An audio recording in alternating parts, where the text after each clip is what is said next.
కూతురిపై అసభ్యంగా ప్రవర్తించిన ఒక కామాంధుడికి బుద్ధి చెప్పాడు తండ్రి.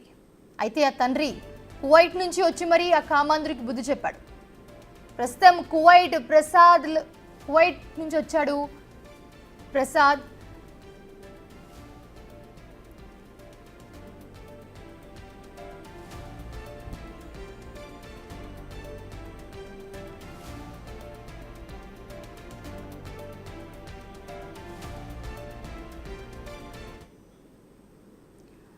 కూతురుపై అసభ్యంగా ప్రవర్తించిన ఒక కామాంధుడికి బుద్ధి చెప్పాడు. ప్రస్తుతం వాళ్ళు బిగ్ టీవీతో ఉన్నారు. మరింత సమాచారాన్ని ఓబులవారిపల్లి నుంచి మా ప్రతినిధి మధు అందిస్తారు.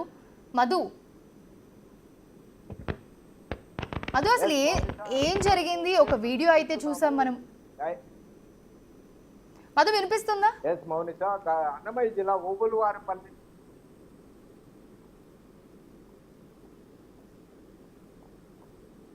మధు ఒక్క నిమిషం. సో ఇప్పుడు అసలు ఏం జరిగింది ఈ విషయంలో? ఓబులవారిపల్లి మండలము కొత్త మంగంపేట సమీపంలో ఒక అరిజనవాడ ఉంది. ఏదైతే ఓబులవారిపల్లి ఉందో ఇప్పుడు మనం ప్రజెంట్ చూడొచ్చు. మనము ఓబులవారిపల్లి పోలీస్ స్టేషన్ సమీపంలో ఉన్నాము.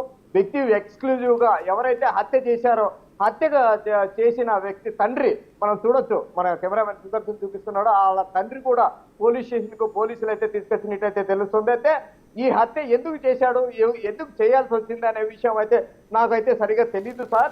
అసలు మా కొడుక్కి నాకు సరిగా మాటలు లేవు, ఒక సంవత్సరం నుంచి వాళ్ళకు మాటలు లేవు అని చెప్తున్నారు. అయితే ఈ పోలీసులు అయితే ఈ నెల 7వ తేదీనే కేసు నమోదు చేసినట్టయితే పోలీసులు అయితే మనకు చెప్తున్నట్టయితే తెలుస్తుంది. అయితే మరోవైపు ఎవరైతే ప్రసాద్ ఉన్నారో హత్య చేసినాడో, ఆంజనేయులు అనే వ్యక్తిని హత్య చేశాడో ఆ ప్రసాద్ నిన్నటి రోజు సాయంత్రం తమిళనాడు రాష్ట్రమైన మద్రాసుకు చేరుకున్నట్టు, కోవిడ్ రాష్ట్రం నుండి మద్రాసుకు చేరుకున్నట్టే అయితే మనకు ప్రాథమికంగా సమాచారం అందుతుంది. అయితే ఆ ప్రసాద్ని అదుపులోకి తీసుకునే విధంగా పోలీసులు అయితే చర్యలు సిద్ధం చేసినట్లయితే తెలుస్తుంది. ప్రజెంట్ ఓబులవారిపల్లి సిఐ ప్రసాద్ని అదుపులోకి తీసుకొని అరెస్ట్ చేసే క్రమంలో అక్కడికి వెళ్ళినట్లయితే తెలుస్తుంది. అయితే ప్రసాద్ రావడం కోసం అయితే ప్రసాద్ తండ్రిని కావచ్చు, వాళ్ళ ప్రసాద్ తమ్ముడిని కావచ్చు పోలీసులు అయితే స్టేషన్కి తీసుకొచ్చినట్లయితే ప్రసాద్ తండ్రి అయితే మన దగ్గర ఉన్నారు.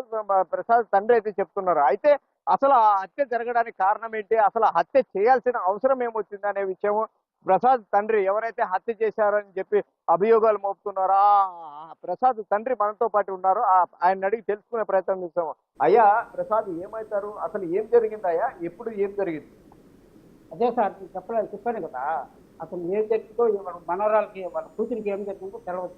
ఎందుకంటే వాళ్ళకి మాకు సంబంధం లేదు కాబట్టి మనకు తెలవదు కాబట్టి నేను చెప్తున్నాను.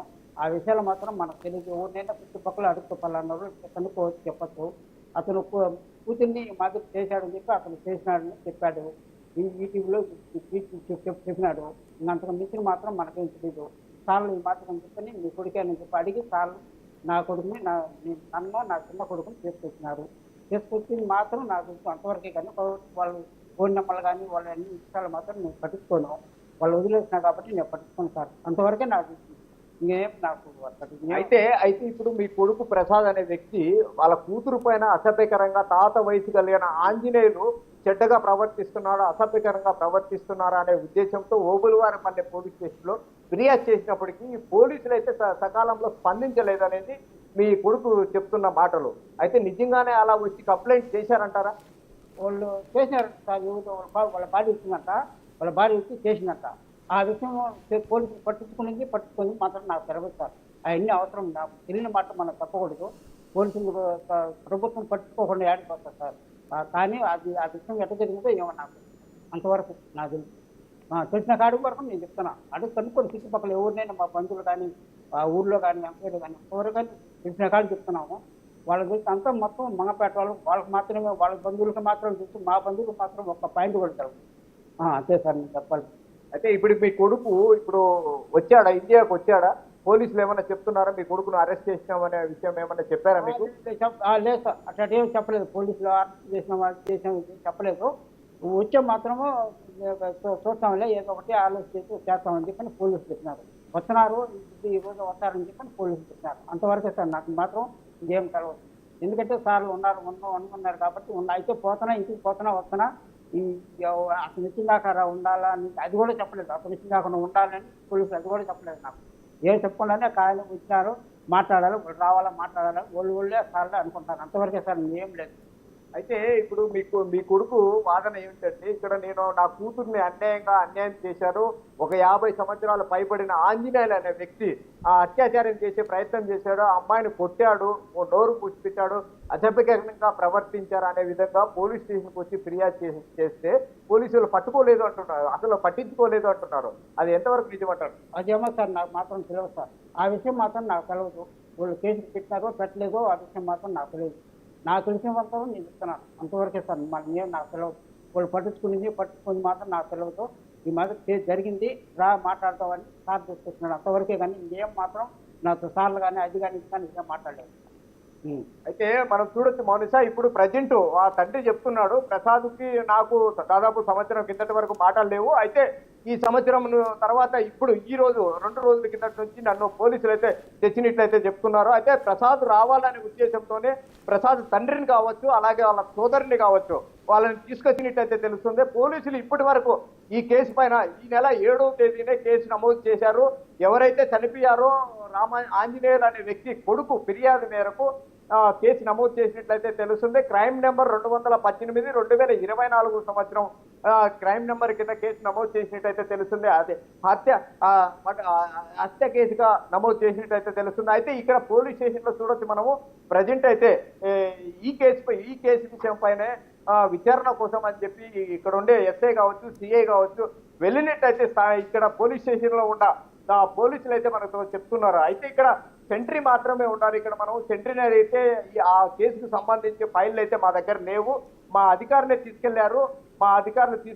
ఈ విషయం పైనే ఇన్వెస్టిగేషన్ చేసేదానికి మా సిఐ గారు కావచ్చు, ఎస్ఐ గారు కావచ్చు వెళ్ళినట్టయితే ఇక్కడ వీళ్ళైతే ఇక్కడ ఉండే సెంట్రీ కావచ్చు, కానిస్టేబుల్ కావచ్చు, ఇక్కడ ఉండే స్థానికంగా ఈ పోలీస్ స్టేషన్ లో ఉండే డిపార్ట్మెంట్ కు సంబంధించిన వ్యక్తులు అయితే మనకు చెప్తున్నారు. అంటే ఏది ఏమైనా కూడా అసలు ఆ రోజు ప్రసాద్ వాళ్ళ కూతురు పైన అసభ్యకరంగా ప్రవర్తించారో ఆంజనేయులు అనే వ్యక్తి, ఆ వ్యక్తి పైన చర్యలు తీసుకోవాలని చెప్పి ఇదే పోలీస్ స్టేషన్కి వచ్చి తన భార్య లక్ష్మి కావచ్చు, అలాగే ప్రసాద్ కావచ్చు, ఇదే పోలీస్ స్టేషన్కి వచ్చి చాలా సార్లు, అంటే అనేక మార్లు 2-3 సార్లు ఈ పోలీస్ స్టేషన్ లోనే కంప్లైంట్ చేసేదానికి ప్రయత్నం చేసినప్పటికీ కూడా ఈ పోలీసులు అయితే ఎటువంటి చర్యలు తీసుకోలేదు. కాబట్టి నేను తనని హత్య చేశాననే విధంగా ఎవరైతే హత్య చేశారో ప్రసాద్ ఒక సోషల్ మీడియా వేదికగా ఒక వీడియో రిలీజ్ చేసి తన ఆవేదనని మొత్తం వ్యక్తం చేసిన వైనం అయితే మనం ఉదయం నుంచి చూస్తున్నాం. అయితే అసలు ఇక్కడికి వచ్చి బిగ్ టీవీ ఎక్స్క్లూజివ్ గా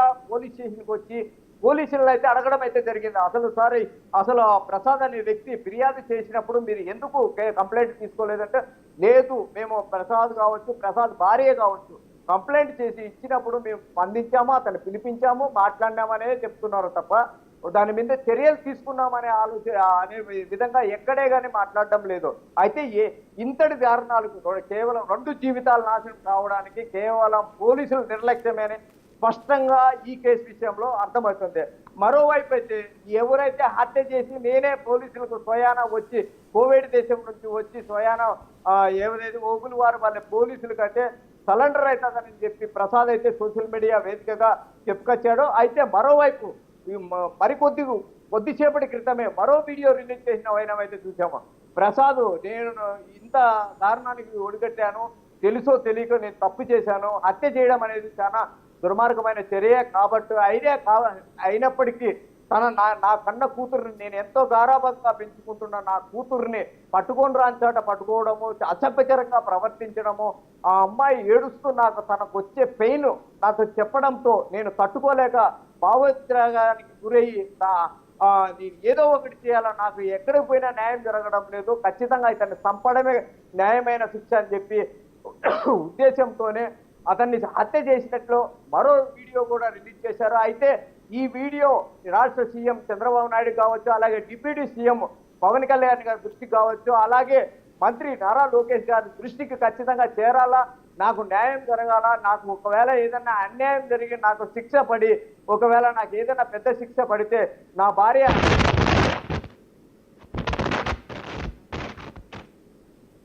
తక్షణమే మరో వీడియో సోషల్ మీడియా వేదికగా ప్రసాద్ పంచుకున్నట్లయితే తెలుస్తుంది. ఈ అంశాన్ని అంతా పరిగణంలోకి తీసుకున్న